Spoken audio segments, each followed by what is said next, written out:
Hi everyone, I'm Fesven. Thank you very much for watching this video. Pemahaman dasar mengenai support dan resist itu sebetulnya cukup sederhana kalau Anda memahami betul dasarnya, bahwa kemudian Anda menggunakan indikator ataupun menggunakan misalkan Fibonacci yang paling terkenal gitu ya untuk support and resist, itu juga hal yang wajar-wajar aja. Dan pertanyaannya adalah Anda ngerti nggak dasarnya dulu. Nah, kali ini kita akan coba diskusi mengenai dasarnya support dan resist. Dari dasar ini kalau Anda paham, tanpa banyak indikator pun, sebetulnya kita bisa untuk melihat di mana titik supportnya, di mana titik resistnya. Hanya tergantung juga mengenai time frame yang kita gunakan. Karena biasanya orang bicara support sekian, resist sekian itu tanpa bicara rentang waktunya berapa lama. Atau kapan ini akan kejadian. Biasanya sih jarang dilakukan estimasi itu karena bisa mudah, bisa nggak ngerti. Ada yang bilang susah juga sebetulnya. Karena apapun yang didiskusikan itu cenderung adalah estimasi. Oke, teman-teman. Sebelum ke sana, saya cuma ngingetin aja bahwa kalau Anda ingin belajar mampu analisa mandiri, Anda bisa chat ke saya di Telegram @fesven. Dan kita akan diskusi banyak mengenai bagaimana Anda akan bisa mampu analisa pergerakan harga dan mampu trading dengan mandiri. Kalau Anda butuh buku, silahkan ketik di Google Playbook Fesven. Anda akan ketemu 3 buku. Oke, pemahaman dasar pertama kalau Anda bicara support dan resist adalah seperti ini. Pada saat harga bergerak, itu akan mentok ke titik tertentu. Titik tertentu itu kita sebut sebagai atap, biar Anda mudah paham. Nah, titik atap itu sebetulnya adalah lantai juga, kalaupun kita bicara pada saat harga bergerak lebih tinggi. Jadi, seperti ini. Saat harga itu dari lantai, bergerak naik ke titik tertentu, itu adalah atap. Ketika mentok atap, umumnya atau kebiasaan yang terjadi, dia akan drop.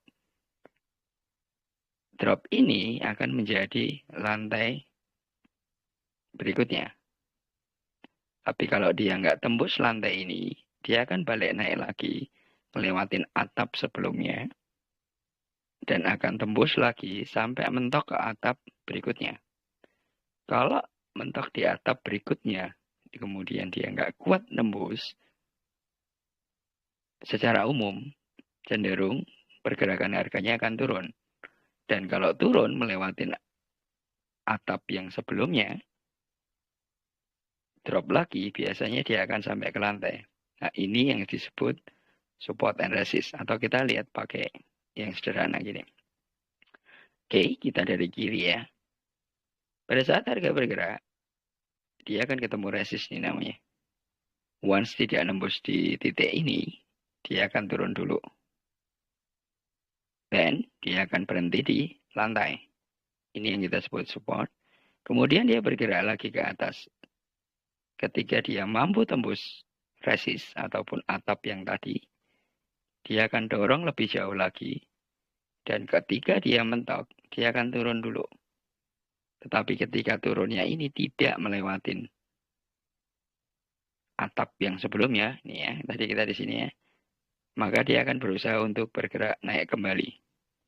Ini adalah pola dasar, pola yang paling sederhana mengenai support and resist. Pemahaman ini harus Anda pahamin dulu. Karena kalau enggak, kadang nggak ngerti sampai di mana. Nah, pertanyaannya adalah, kalau Anda sering lihat targetnya sekian, oh sudah sampai target, itu sebetulnya adalah menghitung titik-titik resist yang ada. Nah, cara yang lain untuk melihat resist itu adalah Anda bisa lihat pada periode sebelumnya harga itu tertingginya ada di mana. Ada banyak pemahaman yang berbeda-beda tentunya. Ada yang bilang bahwa resist itu adalah titik closingnya ataupun openingnya. Tapi ada yang percaya atau pakai aliran bahwa resist itu adalah tertingginya. Oke, sampai dasar pemahaman ini dipahamin dulu.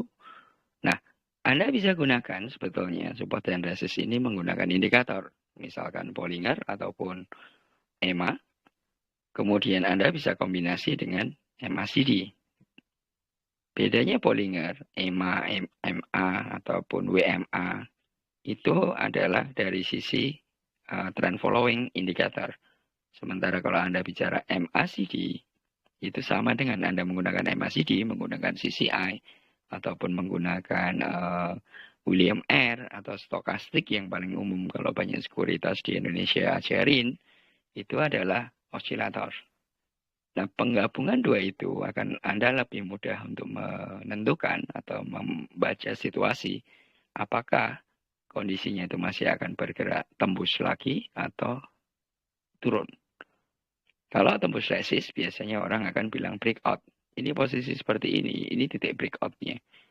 Maka dia akan bergerak lebih tinggi lagi. Oke, kita coba lihat pakai chart yang lebih real.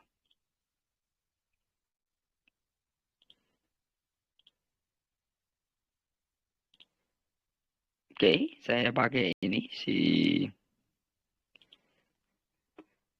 Antam gitu ya untuk melihat sebetulnya misalkan kita pakai bahasan Antam ini, Antam itu akan bergerak di resist mana? Step pertama kalau Anda melihat dari chart yang ada ini aja, di mana titik resistnya itu adalah di upper Bollinger kalau Anda pakai Bollinger nih. Saya kasih contoh adalah di titik ini, once dia nembus nggak kuat balik lagi. Titik ini juga sama. Kemudian middle Bollingernya itu juga bisa jadi support and resist. Dan lowernya itu cenderung jadi support. Kalau Anda lihat contoh di sini, ini adalah berhenti di support. Kemudian dia bergerak dan mampu lewatin resist middle Bollinger, dan bergerak dorong lagi, begitu sampai di titik ini.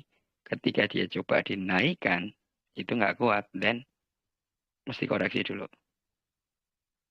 Itu cara pertama. Kalau Anda lihat, Anda bisa juga gunakan Fibonacci, yes, but saya lagi nggak pengen bahas Fibonacci, saya pengen bahas lebih sederhananya dulu.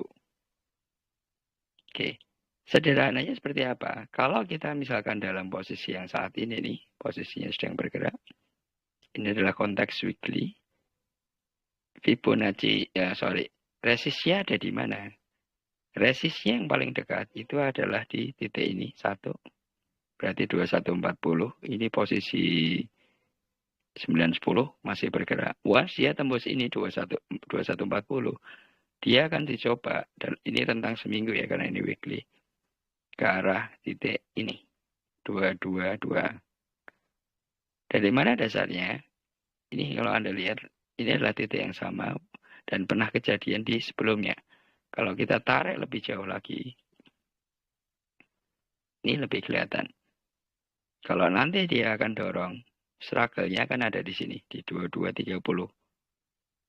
1, kemudian ini di titik yang sama, 2230, 2240. Dan kalau Anda lihat mundur, disinilah atap dan lantai yang sangat kuat. Selalu berhentinya di sini kalau yang sebelumnya. Dan ketika nggak kuat, tembus. Dan drop paling jauh adalah di sini.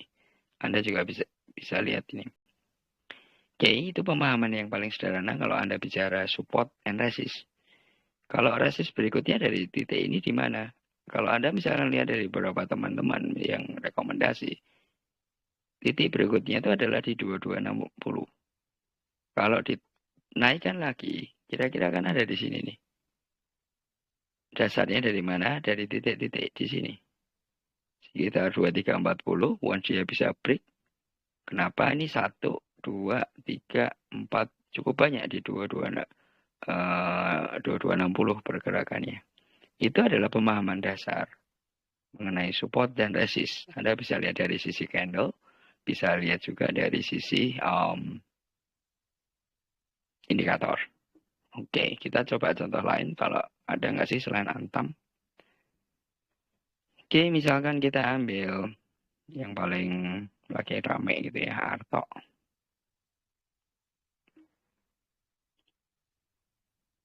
Oke, posisi Arto dengan konteks weekly, Anda bisa lihat. Ini dia udah mentok di support dan bertahan dan kuat naik. Dari mana ngelihatnya? Kita lihat dari sini. Ini adalah support kuat dia di titik ini sebetulnya. Once dia nanti naik, akan ada di mana? Kira-kira akan ada di sini. Dia harus kejar 6800-an kira-kira. Oke, dasarnya lebih ke arah dari titik ini. Kalau Anda lihat misalkan secara daily lebih mudah kelihatan sebetulnya kalau bicara support dan resist. Oke, selain Anda bisa gunakan yang tadi saya bilang, Anda bisa gunakan Fibonacci misalkan, ataupun indikator yang lain, tetapi paling mudah, ini kalau Anda perhatikan, dia masih berkutat di titik ini, 5800. Ini adalah resist yang cukup kuat, tapi juga jadi support yang kuat. Once ini nanti hari ini bergerak cukup naik lebih tinggi, maka dia harus bisa ke arah 6050. Kalau berikutnya pergerakannya adalah pertarungannya akan ada di sini. Once tembus 6050, berarti dia akan ke 6500.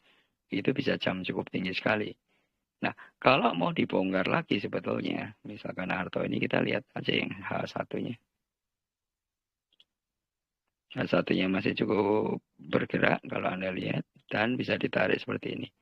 Ini Anda bisa lihat bahwa H1-nya itu masih berkutat di titik ini. So, itu cara melihat yang paling mudah untuk bicara support and resist. Anda bisa gunakan indikator bisa, atau Anda gunakan candle yang sebelumnya. Kalau pengen lebih jauh lagi, Anda bisa gunakan Fibonacci, karena Fibonacci juga bisa langsung dibongkar. Tetapi inilah dasar yang paling sederhana. Ada contoh lain misalkan, oke. MNCN, SCMA misalkan.